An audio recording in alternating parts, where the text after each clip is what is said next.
नमस्कार मित्रों, मैं अतुल आप सभी का आपके YouTube channel learn with focus में बहुत बहुत स्वागत करता हूं। मित्रों, जैसा कि आप सभी जानते हैं कि हमारे YouTube चैनल पर आप लोगों को लेखपाल से संबंधित कक्षा अनवरत रूप से प्रदान की जा रही हैं।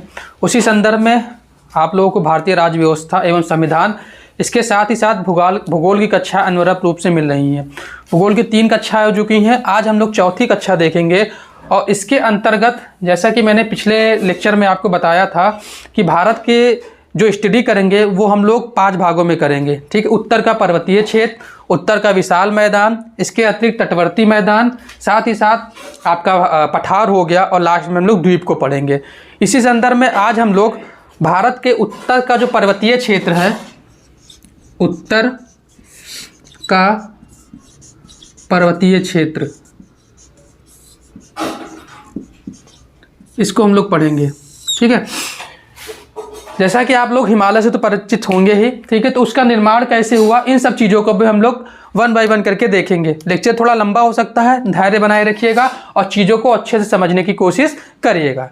ठीक है, तो देखिए, सबसे पहले अगर हम लोग बात करते हैं तो जो ये हमारा मैप है, ठीक है, इस मैप में अगर आप देखेंगे जो हमारे भूखंड हैं, ठीक है, एक था ये आपका भूखंड, या इसको स्थलखंड कर मान लीजिए। ठीक है, और ये जल वाली जो एंटिटी थी वो एक थी। ठीक है, जो ये विशाल भूखंड था इसको हम लोग क्या कहते थे, पैंजिया। ठीक है, और इसको हम लोग क्या कहते थे, पैंथालासा। ठीक है, होता क्या है कि जो ये पैंजिया है, विशाल भूखंड, ठीक है, ये बीच से ऐसे मान के चलिए, ठीक है, इसके अंदर क्या होती है, दरार आ जाती है, या किसी भी प्रकार से किसी भी कोई भी कारक रहा हो। इतना डीप हमको जाने की जरूरत नहीं है। ठीक है, इसमें क्या होता है, भ्रंशन होता है। ठीक है, और फिर भ्रंशन के फलस्वरूप इसके 2 भाग हो जाते हैं, जिसको हम लोग एक लोग क्या कहते हैं, गोंडवाना लैंड,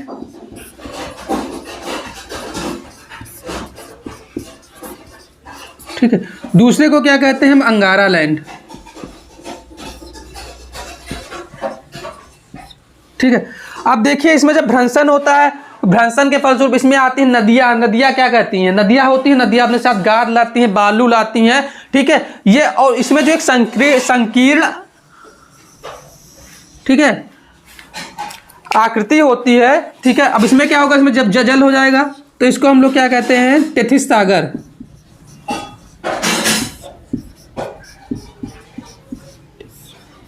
ये जो टेथिस सागर है, इस टेथिस सागर में, ठीक है, जब नदियाँ होती हैं, नदियाँ अपना अवसाद लाके निक्षेप करती हैं।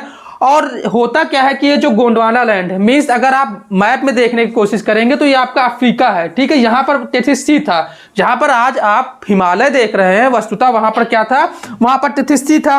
ठीक है, और टेथिस सी में नदियाँ क्या करती हैं, अपने अवसाद है उसका निक्षेपण करती हैं।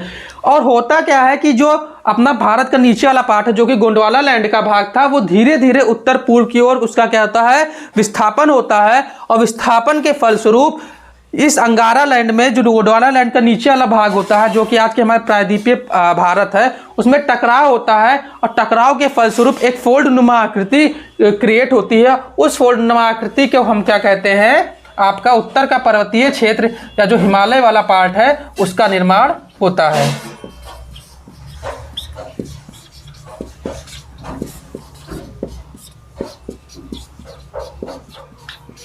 ठीक है, तो ये हो गया आपके हिमालय के निर्माण। अब हिमालय का निर्माण की अगर बात करेंगे तो हिमालय आप देख लेंगे, हिमालय, ठीक है, कई समांतर जो समांतर पहाड़ों की या पर्वतों की श्रृंखला है, उसकी संरचना है। ठीक है, अगर आप पूरे हिमालय तंत्र की बात करते हैं तो हिमालय तंत्र में कोई एक पर्वत या एक कोई पहाड़ नहीं है। ठीक है, पर्वत पहाड़ को भी हम डिफाइन करेंगे क्या कहते हैं। ठीक है, हमने पर्वत श्रृंखला बात कर दी, तो पर्वत श्रृंखला का मतलब होता है कि एक से अधिक पर्वत वहां पर पाए जाएंगे। ठीक है, जैसे मान लीजिए जब भ्रंश क्या कहते, टकराव हुआ, टकराव के फलस्वरूप विभिन्न क्या कहते हैं, उसमें क्या फोल्ड आकृतियां बन गई, उन्हीं से क्या हुआ, एक से अधिक जो पर्वत है उन पर्वतों का निर्माण हुआ। इसीलिए हम क्या कहते हैं, वो जो पूरी संरचना है, उस पूरी संरचना को हम क्या कहते हैं, उस पूरी संरचना को हम उत्तर का पर्वतीय क्षेत्र कहते हैं, क्या कहते हैं, हिमालयन माउंटेन सिस्टम कहते हैं। अब देखिए उस माउंटेन सिस्टम को हम लोग पढ़ेंगे 1 बाय 1 करके। तब तक के ये देखिए जो चित्र बना हुआ है इसको आप लोग समझिएगा। अगर कुछ नहीं समझ में आए तो कमेंट बॉक्स में जरूर से कमेंट करिएगा, ठीक है। अब देखिए होता क्या कि हिमालय का निर्माण होता है। अब हिमालय को हम लोग 1 बाय 1 करके देखेंगे। अब हिमालय पर्वत श्रृंखला में क्या हम शामिल करते हैं, पहले बात ट्रांस हिमालय,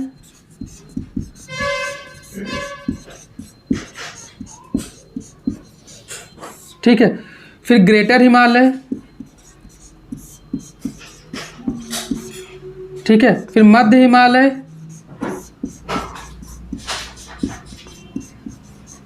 फिर फाइनली शिवालिक, ठीक है। ट्रांस हिमालय क्या है, ट्रांस हिमालय अब देखिए कुछ इस तरीके से समझने की कोशिश। ट्रांस का मतलब क्या होता है, ट्रांस गंगा हम कहते हैं, ठीक है। ट्रांस गंगा मतलब क्या, गंगा के उस पार।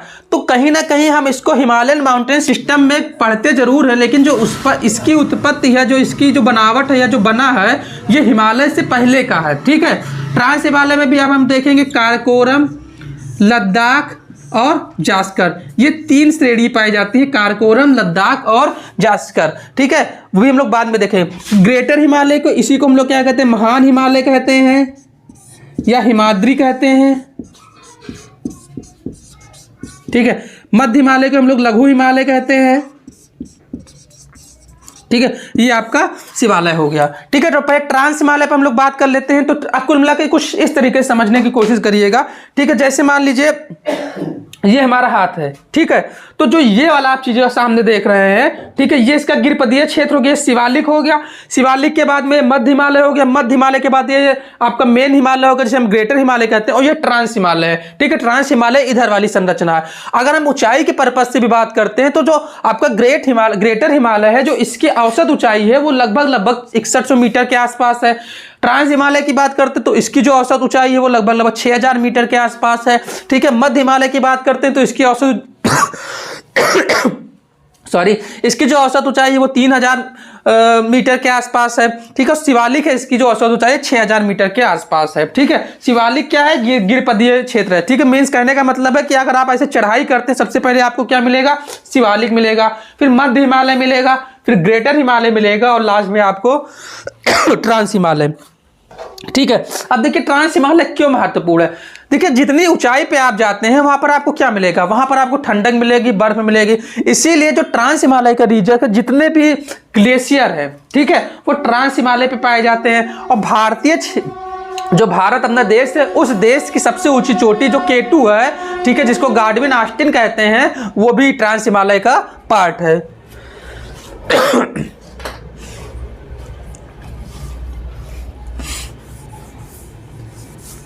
ठीक है, तो बहुत संक्षिप्त में जो आपके एग्जामिनेशन के पॉइंट ऑफ व्यू से इंपॉर्टेंट है उसी की हम लोग क्या करते हैं, चर्चा करेंगे। तो ट्रांस हिमालय में अगर आप देखेंगे तो ट्रांस हिमालय में आपको क्या मिलेगा, काराकोरम मिलेगा, लद्दाख मिलेगा और इसके अतिरिक्त आपको जास्कर श्रेणी मिलेगी। काराकोरम में ही आप देखेंगे तो आपके क्या कहते हैं, सियाचिन ग्लेशियर होगा, बोल्टारो ग्लेशियर होगा, ये सब उसके अंतर्गत पाए जाएंगे। तो हम लोग बात करते हैं काराकोरम, ट्रांस हिमालय ऊपर लिख लीजिए।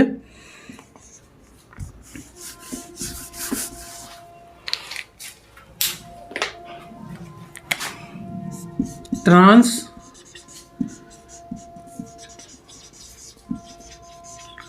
ठीक है, इसके अंतर्गत आप देखेंगे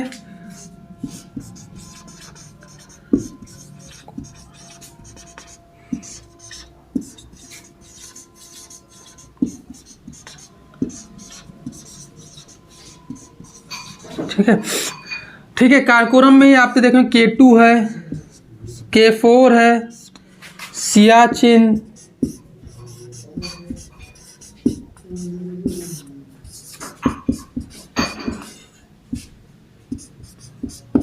ठीक है, ये क्या है आपके ग्लेशियर है यानी कि हिमखंड, ठीक है। K2 है, इसकी ऊंची चोटी है,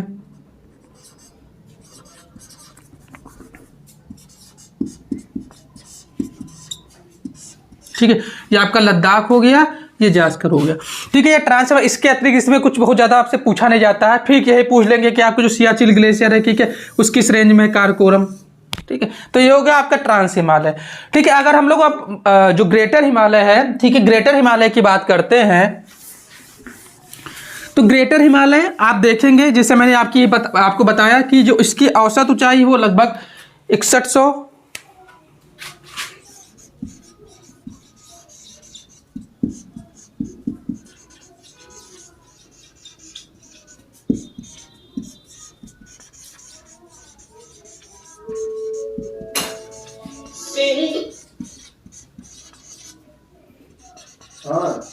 मीटर के आसपास है। ठीक है, अब देखिए ये अगर हम इसकी बात करते हैं तो ये देखेंगे एक लगभग सतत श्रृंखला है। ठीक है, जो कि लद्दाख में आपके, ठीक है, ये आपका हो गया नंगा पर्वत,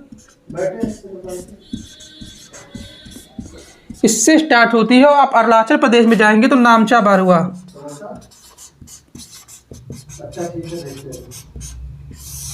ठीक है, यहां तक एक श्रृंखला सततनुमा चली जाती है। ठीक है, और इसमें आप देखेंगे कि बहुत सी श्रेणियां पाई जाती हैं। ठीक है, वो आपके नेपाल में है।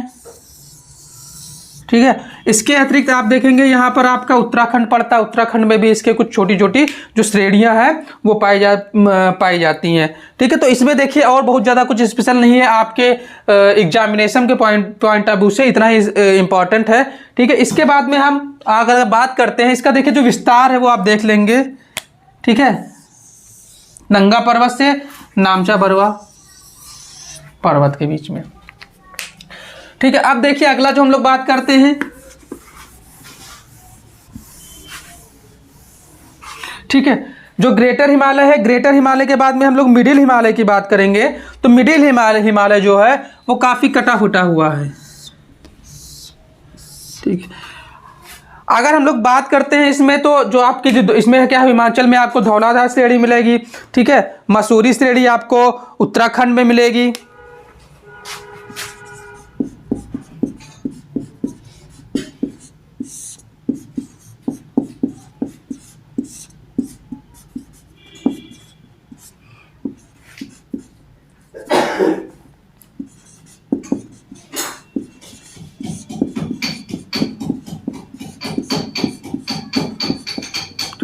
आप लोग जितने भी घूमने वाले पर्यटन स्थल हैं, ठीक है, कुल्लू हो गया, मनाली हो गया, ठीक है, वो ये सब इसी श्रेणी में, जो आपका जो मिडिल है, मध्य हिमालय है,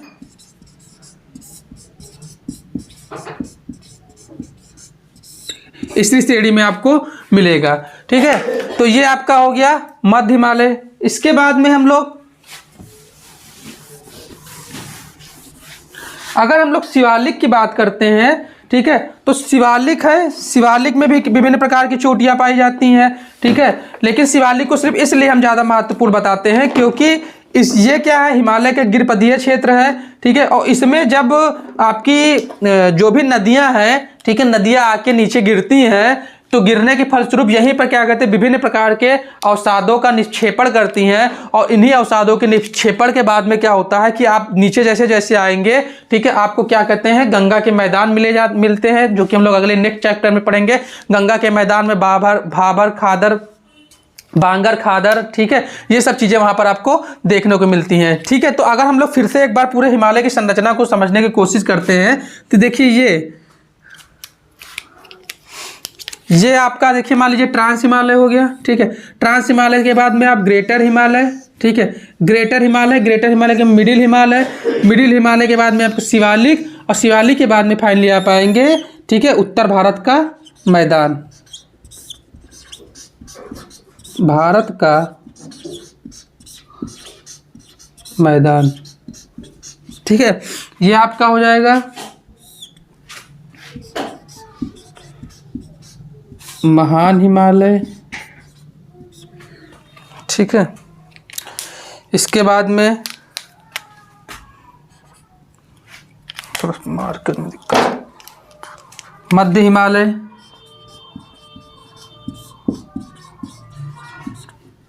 इसके बाद में आपका ये शिवालिक, और ये आपका हो जाएगा ट्रांस हिमालय।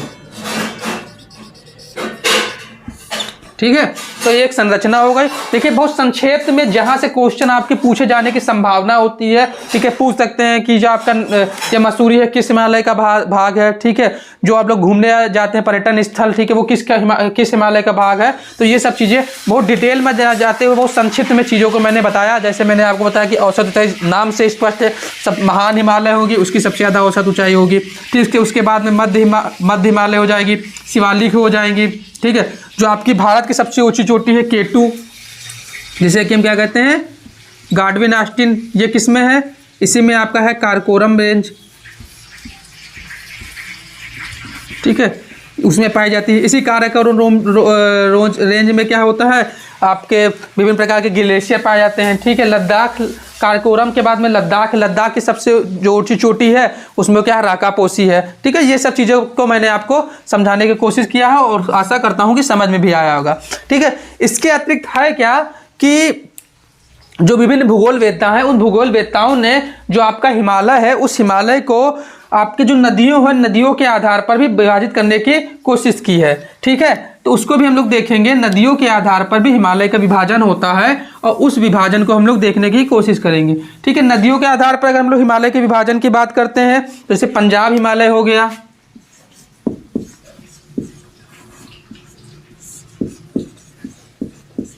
ठीक है। फिर उसके बाद में कुमायूं हिमालय, ठीक है। उसके बाद में आपका हो जाएगा नेपाल हिमालय,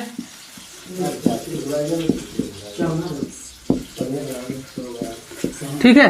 नेपाल हिमालय की अगर बात करते हैं असम हिमालय,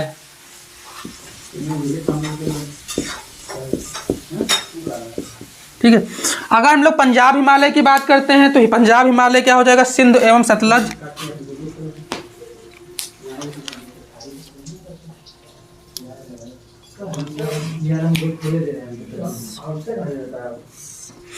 सिंधु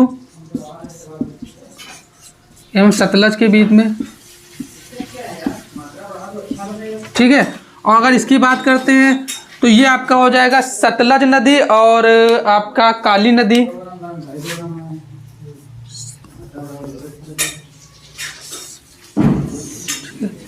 सतलज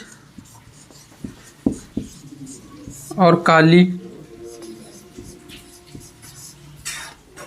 अगर इसकी बात करते हैं काली और तीस्ता, अगर इस हिमालय की बात करते हैं तीस्ता एवं ब्रह्मपुत्र, ठीक है। तो ये था कि नदियों के आधार पर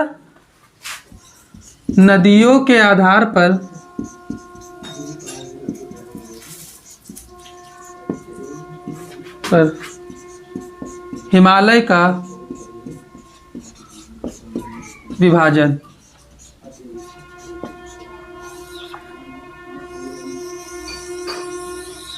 ठीक है। चलिए, तो ये हो गई आपकी आज की क्लास। इस क्लास में मैंने हिमालय का जो विभाजन है उस हिमालय के विभाजन के बारे में पढ़ा, ठीक है। उसकी मैंने संरचना आपको बताई कि हिमालय का निर्माण वस्तुतः कैसे हुआ है, ठीक है। इसके बाद में हमने नदियों के आधार पर हिमालय के विभाजन किया है, ठीक है। अब अगले जो लेक्चर होगा उस लेक्चर में हम जो उत्तर का विशाल मैदान है, ठीक है, उस विशाल मैदान के अंतर्गत ही गंगा के बारे में पढ़ेंगे, ठीक है। गंगा नदियाँ हो गई, ब्रह्मपुत्र, गंगा हो गया, फिर ब्रह्मपुत्र हो गया, फिर नीचे हम लोग दक्षिण भारत की भी नदियों के बारे में पढ़ेंगे, ठीक है। तब तक के लिए आप लोग लगातार पढ़ते रहिए, ठीक है। और हमारे चैनल पर अगर आप लोग नए हो तो चैनल को ज़्यादा से ज़्यादा सब्सक्राइब कर दीजिए, शेयर कर दीजिए। तब तक के लिए धन्यवाद। जय हिंद।